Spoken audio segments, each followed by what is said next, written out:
अस्सलाम वालेकुम क्लास। चलें अब आ जाएं अपने नेक्स्ट क्वेश्चन नंबर 2 पे। क्वेश्चन नंबर 2 में भी आपसे ये कहा है कि आपके पास डेरिवेटिव लेना है of the given functions y is equal to, ये आपके पास सारी वैल्यूज गिवन है।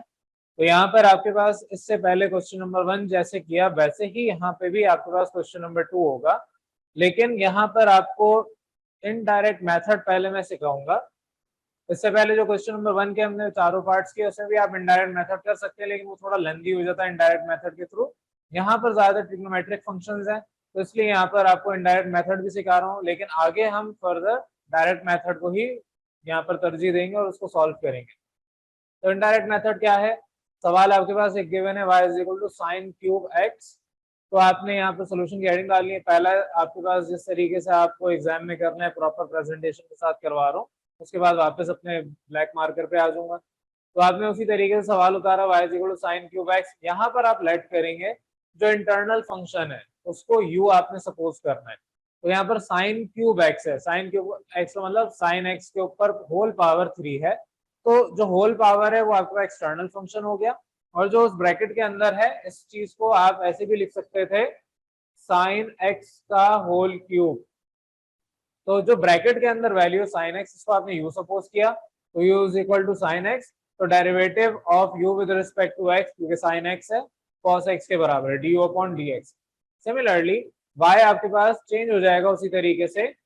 यहाँ पर साइन x था u, तो y is equal to u cube. तो u की पावर 3, इसकी जगह आपने u पुट किया, तो u की पावर 3 हो गया y। अब आपने y को डिफरेंशिएट करना है विद रिस्पेक्ट टू u, क्योंकि आपके पास ये फंक्शन अब u का बन गया है। तो dy upon du 3u square के बराबर होगा। अब यहाँ पर आप हवाला देंगे according to chain rule. Chain rule होता क्या है? चेन रूल का एक फॉर्मूला है। फॉर्मूला क्या है? dy अपॉन dx बराबर होता है dy upon du into du upon dx। अगर मैं इस du को इस du से कैंसिल आउट कर दूं तो मेरे पास dy अपॉन dx आ जाएगी लेफ्ट साइड वापस वही। तो ऑल्दो ऐसा हो नहीं सकता कि आप डायरेक्ट कैंसिल आउट करते हैं, लेकिन आपको ये समझना है कि आप एक नया फंक्शन इंट्रोड्यूस करवाते हैं जो कि आपके पास सॉल्व होने के बाद dy अपॉन dx दे दे। तो dy अपॉन dx अगर आप मैथमेटिकली सॉल्व करें, फॉर एग्जांपल अगर आप कभी कहते हैं कि लेट्स सपोज 2 अपॉन 3 बेसिकली बराबर है 2 अपॉन 4 मल्टीप्लाई बाय 4 अपॉन 3 के, जाहिर है 4 से 4 कैंसिल आउट होकर वापस 2 अपॉन 3 आ जाएगा। उसी तरीके से वो एक फंक्शन आपने वो एक फॉर्मूला ड्राइव किया हुआ है। तो यहाँ पर dy upon du 3u square के बराबर था, इसको पुट कर दिया। Similarly du upon dx cos x के बराबर था, इसको आपने पुट कर दिया। u की जगह वापस वैल्यू पुट कर दें sin x, तो sin x की पावर 2। एंड में आपके पास dy अपॉन dx आ गया 3 sin square x into cos x। ये आपका है चेन रूल, ये कहलाता है इनडायरेक्ट मेथड। अब हम जरा डायरेक्ट मेथड के ऊपर भी बात कर लेते हैं। डायरेक्ट मेथड ऑल्दो थोड़ा सा शॉर्ट हो जाता है। ये डायरेक्ट मेथड के थ्रू अब जब हम काम करेंगे तो हमारा आंसर दोनों में सेम ही आ रहा होगा। तो बात वही आ जाती है, मैथमेटिक्स में आप मेथड चेंज कर दें, आंसर सेम अगर आ रहा है तो इसका मतलब आपका मेथड दुरुस्त है। अब यहाँ पर आपके पास y is equal to sine cube x है। आप डायरेक्ट मेथड अप्लाई करें, डिफरेंशिएट करते हैं both side with respect to x, तो dy अपॉन dx दोनों तरफ आपके पास d अपॉन dx लगेगा। तो dy upon dx is equal to derivative of sine x का होल क्यूब। अब साइन x का होल क्यूब का जब आप डेरिवेटिव लेंगे तो पावर पीछे आएगी, साइन x की power 3 minus 1 into derivative of internal function आपका साइन x और derivative of sine x। Sine x का डेरिवेटिव cos x होता है, 3 माइनस 1 पावर 2 है, तो एंड में आपका आंसर आ गया 3 sine square x into cos x. दोनों का आंसर सेम आ रहा है, मेथड चेंज करें लेकिन आंसर आपका सेम आ रहा है। तो ये आपके पास फर्स्ट पार्ट है क्वेश्चन नंबर 2 का। अब इसी तरीके से सेकंड और थर्ड पार्ट यहाँ पर मैंने डिस्कस किए हुए। सेकंड पार्ट में आपके पास ये सवाल गिवन है, आपने इधर उसी तरीके से सवाल एज इट इज उतारा, फिर differentiate both sides with respect to x किया। यहाँ पर dy dx दोनों तरफ लगाएंगे तो आपके पास ये चीज आपको पीछे भी इस तरह के क्वेश्चंस करवाए हुए, जो कांस्टेंट है वो डेरिवेटिव से बाहर आ जाता है, जो फंक्शन है वो डेरिवेटिव के अंदर आता है। dy dx के बाय 2 आ गया और cos 3x उसके अंदर रह गया, प्लस 3 बाहर आपने रखा dy dx और अंदर ब्रैकेट में sin 2x आपने रहने दिया। अब cos 3x या sin 2x ये दोनों कंपोजिट फंक्शन है, फंक्शन के अंदर एक और फंक्शन है, तो आप क्या करेंगे dy अपॉन dx को left side as it is 2, इसका जब डेरिवेटिव लेंगे तो cos थीटा का डेरिवेटिव होता है माइनस sin थीटा, तो cos 3x का डेरिवेटिव क्या आएगा minus sin 3x into internal function क्या है 3x, तो डेरिवेटिव ऑफ 3x इस तरीके से लिख दिया। सिमिलरली 3 साइन थीटा का डेरिवेटिव होता है cos थीटा, तो 3 cos थीटा, थीटा यहाँ क्या है 2x into derivative of theta, theta यानी 2x के बराबर, तो डेरिवेटिव ऑफ 2x। आगे सिंप्लीफाई कर लें, -2 sin 3x इंटू 3x का डेरिवेटिव 3 होता है। Similarly 3 cos 2x into derivative of 2x यानी कि 2। अब प्लस साइन पहले लिख दी मैंने वैल्यू, माइनस साइन वाली वैल्यू बाद में लिख दी, तो dy अपॉन dx बराबर है 3 2 6 cos x minus 2 3 6 sin 3x। आपको दिल चाह रहा 6 कॉमन ले लें, दोनों के पास कॉमन है तो आपके पास ये फाइनल आंसर बहरहाल आ जाता है। नेक्स्ट आपके पास है थर्ड पार्ट में आपके पास यहाँ पर y equal to tan theta given है, थीटा की जगह 2x माइनस 3 लिखा हुआ है। इसी तरीके से सारा काम हो रहा है, आपने सोल्यूशन की हेडिंग डाली, फिर उसके बाद सवाल उतारा, differentiate both side with respect to x लिखा, एंड में आपके पास dy upon dx is equal to derivative of tan theta का डेरिवेटिव होता है sec स्क्वायर थीटा, तो sec स्क्वायर थीटा लिखा, फिर डेरिवेटिव ऑफ थीटा आप अलग से ले लेंगे। तो यहाँ पर डेरिवेटिव ऑफ थीटा यानी कि 2x माइनस 3 का डेरिवेटिव 2 आएगा, ज़ाहिर है 2x का डेरिवेटिव 2 होता है, -3 का डेरिवेटिव 0 होता है। आपको दिल चाह रहा है एक स्टेप बढ़ा लें, लेकिन अब तक आपकी इतनी प्रैक्टिस हो चुकी है, आप स्टेप वो वाला मिस कर सकते हैं। तो आपके पास sec स्क्वायर थीटा इंटू 2, तो 2 sec square into 2x minus 3, ये इसका फाइनल आंसर है।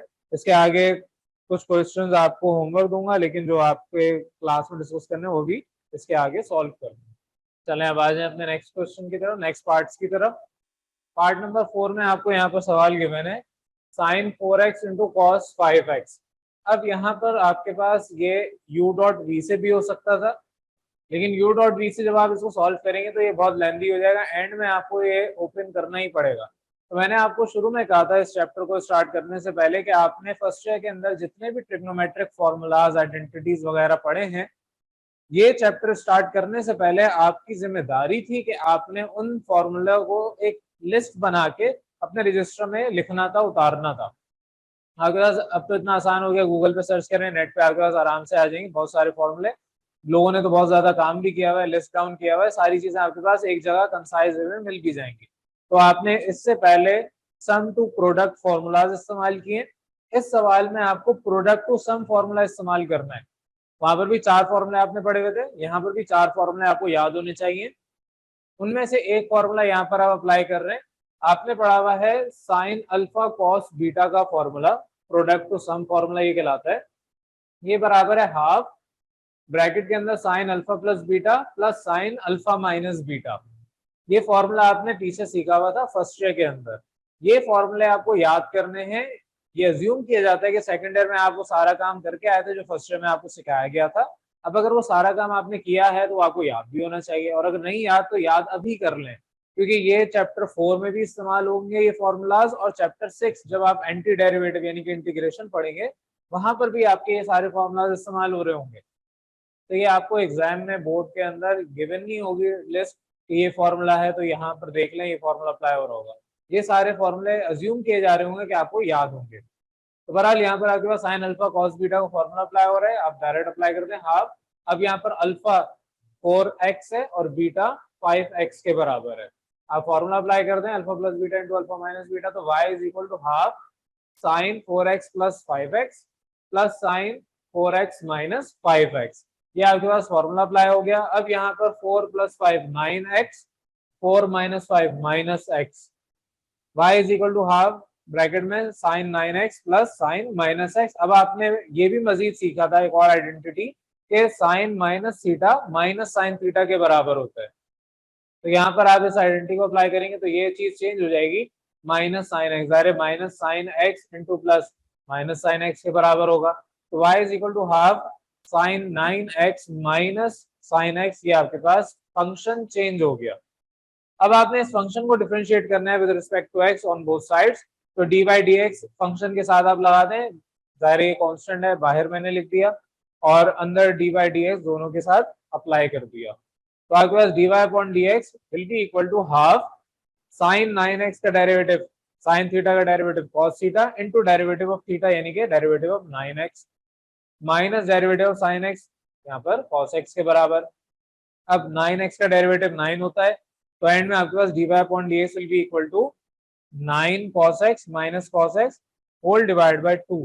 तो 9 cos 9x माइनस cos x whole divide by 2, ये फाइनल आंसर आपका फोर्थ पार्ट का आएगा। नेक्स्ट पार्ट है फिफ्थ। अब इसके आगे सिंपल से है। फिफ्थ पार्ट में आपसे कहा है कि ये सवाल आपके पास इस तरीके से गिवन है।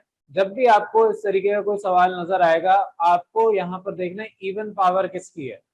इवन पावर में भी फिर देखना है कि स्क्वायर किसके ऊपर अप्लाई हो सकता है, यानी कि स्क्वायर पावर हो, पावर 2 हो, 4 ना हो, 6 ना हो, 2 को पहले टारगेट करना है। तो यहाँ पर सिंपल सा आपके पास साइन स्क्वायर एक्स है, तो इसकी जगह आप फॉर्मूला पुट कर देंगे 1 माइनस कॉस स्क्वायर थीटा। आपको पता है sine square theta plus cos square theta 1 के बराबर होता है, तो कॉस स्क्वायर थीटा अगर उधर भेजेंगे तो आपके पास साइन स्क्वायर थीटा का आंसर आ गया, which is 1 minus cos square theta. Put कर दिया साइन स्क्वायर थीटा की जगह, तो 1 minus cos square theta into cos cube theta, multiply कर लें तो cos cube x minus cos 5x, तो 2 प्लस 3 ज़रा मल्टीप्लाई हो रहा है, बेस सेम है, 2 प्लस 3 5x। अब इसको आप डिफरेंशिएट करेंगे both side with respect to x, और डी अपॉन डी एक्स दोनों तरफ आप लगाएंगे अलग अलग, कॉस क्यूब एक्स के साथ भी डी अपॉन डी एक्स और कॉस 5x के साथ भी।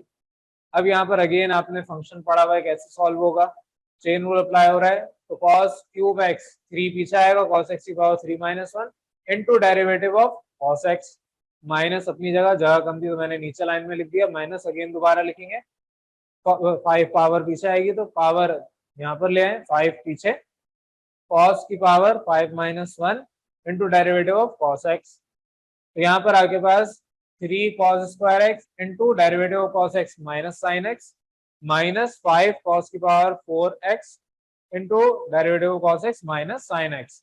एंड में आपके पास यहाँ पर इसको सिंप्लीफाई कर लें, minus 3 cos square x minus plus minus into sine x, अब प्लस बल्कि माइनस माइनस प्लस होता है तो minus into minus plus 5 cos की power 4x into sine x.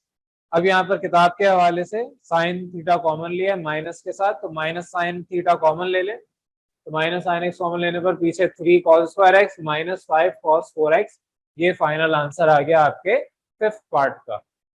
Next similarly इसी तरीके से सिक्स्थ पार्ट सिंपल सा है, x इंटू कॉस एक्स, यहाँ पर आपको u dot v direct apply करना है, सिंपल सा क्वेश्चन है, डिफरेंशिएट करें बोथ साइड, ये आपका u हो गया, ये v अज्यूम कर लिया, तो आपने यहाँ पर हवाला देना है derivative of u dot v, छोटा सा सवाल है मैंने नहीं दिया लेकिन आपने हवाला देना है, तो आपके पास v du upon dx plus u dv upon dx, आपके पास v cos थीटा है, u x है, similarly x into derivative of cos theta, तो cos x into 1 plus x cos x का डेरिवेटिव माइनस साइन x, तो cos x minus x sin x, ये आपका final answer आ जाएगा आपके sixth part का। तो इस तरीके से आपके पास ये सिंपल सा क्वेश्चन है।